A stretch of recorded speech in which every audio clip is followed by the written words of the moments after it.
telefonata, buonasera. Buonasera Giuliana, come stai? O bene, mi spero.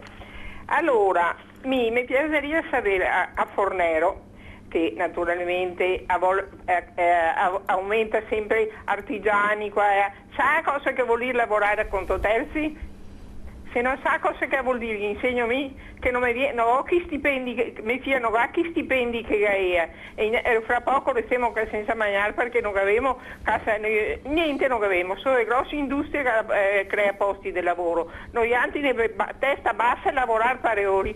Passera poi morirà da fame cotto, 3 milioni e mezzo passera, però è passato comunque adesso è passato a 3 milioni e mezzo per fare il ministro 200.000. Ah, poveretto, mi credi che la tigre daria ancora manco così prova cose che vuol dire lavorare veramente qui se pensiamo al ministro della giustizia, chiedo scusa, che mi aiuti nel Severino. La Severino aveva denunciato 7 milioni e aveva pagato 4 milioni di tasse, si è tolta addirittura dall'albo degli avvocati, è scesa a 200.000 euro all'anno.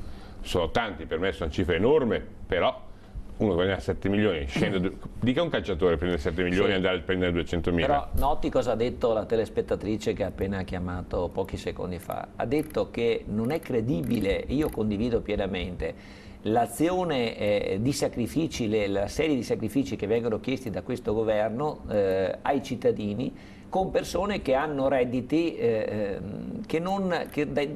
che denotano la loro impossibilità di rendersi conto della gravità della situazione. Mi spiego, uno che guadagna 3 milioni e mezzo, 7 milioni di euro all'anno, non so quanto attento, sensibile sia nell'affrontare le problematiche relative all'appesantimento del prelievo fiscale, all'aumento del carburante, all'aumento delle accise, all'aumento dell'IVA, adesso all'IMU e contemporaneamente al prelievo dalle casse dei comuni, abbiamo detto prima, sono state tolte le tesorerie ai comuni e accentrate a Roma, un centralismo esasperato, punitivo. Dove stiamo andando? Io credo che non ci sia consapevolezza e responsabilità da parte di questo governo di pseudotecnici. Questo sta facendo azioni di una profondità politica senza precedenti.